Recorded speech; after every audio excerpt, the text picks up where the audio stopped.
12장 드론의 미래 전망에 대한 강의를 시작하도록 하겠습니다. 드론에 대해서 지금까지 다양한 내용들을 충분히 숙지했을 거라고 이렇게 생각이 듭니다. 일부 내용은 시험에 매일 출제되고 일부 내용은 시험에 출제되는 거하고 관계없는 걸로 그런 내용들도 제법 있습니다. 그렇지만은 드론 조종사라면은 반드시 알면 좋을 것 같다고 판단되는 내용들만 책에 수록했기 때문에 다른 부분들 시험에 나오지 않는다고 그렇게 소홀히 할 필요성은 없다고 보여집니다. 드론이 과연 어디로 갈까요? 실질적으로 드론이 앞으로 잠깐 관심을 초점을 받다가 사라질 것이라고 얘기하는 사람들보다는 오히려 모든 다양한 실생활에서 드론이 다 활용될 것이다. 어떤 영역도 드론을 빼고는 이야기할 수 없을 것이다. 이렇게 주장하는 사람이 오히려 더 많습니다. 정부도 그런 차원에서 4차 산업혁명의 핵심 아이콘이 드론이다. 이런 주장을 하면서 지금 엄청난 예산을 투입하고 있습니다. 향후 10년 동안, 향후 20년 동안 얼마의 예산을 투입하겠다. 드론 산업을 얼마의 규모로 키우겠다. 이런 얘기들을 매일매일 언론에 나올 정도로 상당히 큰 기대를 갖고 있는 그런 사람입니다. 강의 목차부터 보도록 하겠습니다. 민간 드론 시장들이 지금 거대하게 형성되고 있다는 겁니다. 저도 가끔씩 이렇게 지역들 다녀보면 한강변도 나가보면 아이들이나 어른들이 장난감 드론 갖고 날리는 경우를 많이 봅니다. 그런 보면서 야 정말 세상이 많이 변했구나. 30년, 20년, 30년 전에는 RC라고 리모트 컨트롤을 하는 그런 어떤 헬기라든지 항공기를 가지고 날리는 사람들이 제 친구들도 있었고 그렇게 하면서 그런 것들 소수의 몇 사람만 즐기는 그냥 고급 레저에 속했는데 지금은 초등학생들, 중학생들조차도 드론을 가지고 날리면서 취미생활을 한다는 거 보면서 굉장히 놀랐고요. 또 최근에 다양한 방송국이라든지 이런 데서 교통사고라든지 다큐멘터리 촬영이라든지 이런 데 드론을 활용하는 그런 사례도 많이 나오고 또 미국에서는 드론을 활용해서 찍은 영화만 그런 영화제도 합니다. 드론을 활용해서 찍은 영화만 출품할 수 있는 그런 영화제도 하고 있고 스마트폰으로 찍은 영화만 출품할 수 있는 그런 영화제도 하지만은 드론으로 촬영한 영화만 출품해서 여러 가지 완성도라든지 내용들을 가지고 이런 콘테스트 하는 그런 영화제도 하고 있습니다. 상당히 드론이 많이 활용되고 있는 거죠.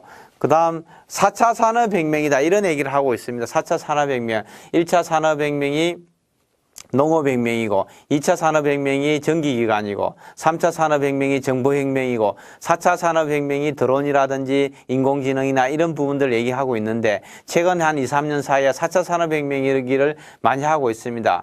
거기서 드론이 점유하고 있는 위치가 어딘지 이런 부분을 좀 볼 필요가 있을 것 같고요. 드론 기술 개발입니다. 드론이 도대체 단순하게 장난감에 불과한데 그냥 모터 하나 달려있고 날개 달려있고 그냥 몸체에 있고 그냥 리모트 컨트롤 할 수 있는 그런 조종기 있는 그 정도 아주 단순한 거라고 생각하지만은 그 내부에는 다양한 소프트웨어라든지 이런 부분들이 장착되지 않으면 운영 안 되는 거죠. 그래서 그런 기술 개발 동향도 한번 살펴볼 필요성이 있을 것 같고요. 제가 계속 말씀드린 게 드론 시장이 현재 군사용이 90% 이상입니다. 군사용이. 한국 같은 경우에는 지금 군사용 시장이 거의 형성되어 있지 않지만은 외국 같은 경우에는 글로벌 전체 측면으로 봤을 때도 그렇고 미국이라든지 중국이라든지 아니면 이스라엘이라든지 영국이라든지 프랑스라든지 이런 국가들을 보더라도 독일도 마찬가지입니다. 이런 국가들을 보더라도 군사용 드론 시장이 훨씬 더 규모가 큽니다. 그래서 군사용 제가 봤을 때도 한국이 남북한이 대치되어 있는 상황이고 또 주변 4대 강국에 의해서 둘러싸여져 있기 때문에 앞으로는 드론이 군사용으로 많이 활용될 가능성이 높다는 겁니다. 그래서 군사용으로 활용했을 경우의 장점과 군사용으로 활용했을 경우의 단점도 좀 알아보는 게 좋지 않을까. 향후 10년, 20년을 바라본다면은 그런 측면에서 목차를 구성해 봤습니다. 민간 드론 시장의 형성입니다.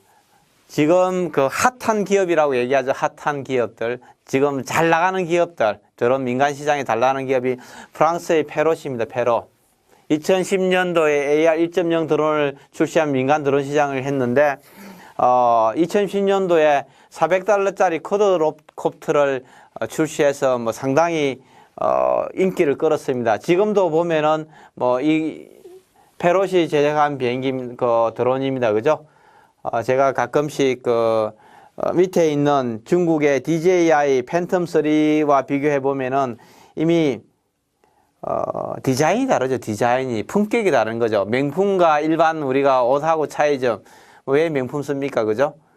디자인 다른 거죠. 물론 뭐 어떤 명성이 좋아서 누구나 갖고 싶어 하는 그런 욕망이 일어나기도 하지만 디자인 자체가 다릅니다. 프랑스가 왜 문화와 예술의 나라라고 얘기하는지 알 수 있을 정도로 디자인이 너무 깔끔하고 좋습니다. 그죠? 하나 사고 싶은데 뭐 저는 아직 개인적으로 아직 구입은 하지 못했지만 페롯의 드론을 구입하지 못했지만 한번 사고 싶네. 그죠? 보면은 중국 DJI는 2013년도에 팬텀1을 출시하면서 거의 뭐 국내 드론 시장도 한국도 마찬가지입니다. 거의 다 장악했습니다. 제가 앞선 강의에서 중국의 선전에 가면은 거의 드론 관련 업체들이 한 800개 이상이 된다고 얘기했는데 어마어마합니다. 하나의 거의 뭐 산업단지를 구성하고 있을 정도로 대규모입니다. 전 세계 레저용, 민수용 이런 드론들은 DJI가 거의 다 장악하고 있다 이렇게 볼 수 있을 것 같고요. 이 두 개 업체가 지금 가장 핫한 기업입니다. 당연히 국내 업체는 존재하고 있지 않습니다. 뭐 삼성전자가 드론 시장에 뛰어든다면은 단기간에 뭐 할지는 모르겠지만은 드론하고 스마트폰은 또 차이가 있습니다. 미니 항공 산업이라 볼 수 있을 그런 쪽인데 뭐 삼성전자라 할지라도 뛰어들기는 어려운 그런 시장입니다. 글로벌 드론 기업들이 드론 출시 경쟁을 지금 하고 있습니다.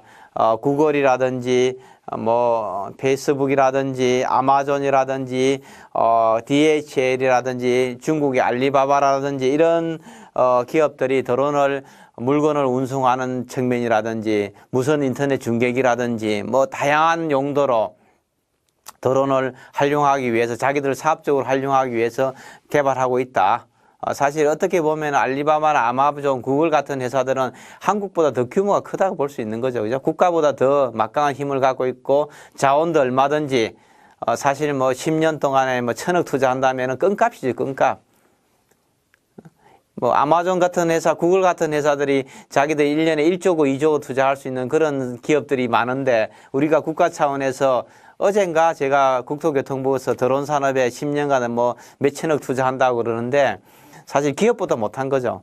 작은 기업 하나보다 더 작은 금액을 투자해가지고 드론 산업을 키워보겠다. 사실 난센스죠, 난센스. 어떻게 보면은 세상 돌아가는 걸 어떻게 돌아가는지 이해를 못하고 있는 거죠. 정보가 없으니까. 기업들도 몇 조씩을 투자하는데 국가가 우리가 OECD 가입국이고 뭐 무역되고 G10이라고 그럽니까? 우리가 G20라고 얘기합니까? 제가 정확하게 잘 모르겠는데 뭐 10대 무역대국에 들어간 경제대국이고 이런 얘기하는 나라가 기껏해야 몇천억 투자한다는 게 쪽팔리는 거죠. 쪽팔리는 거. 제가 봤을 때는. 사실 국가적으로 4차 산업혁명의 총화라고 얘기하는 드론 산업 키우려고 그러면 1년에 제가 봤을 때 몇 조씩 투자해야 돼요. 그렇지 않으면은 글로벌 경쟁력을 갖기는 굉장히 어려울 것이다. 이렇게 좀 생각이 되어지고요.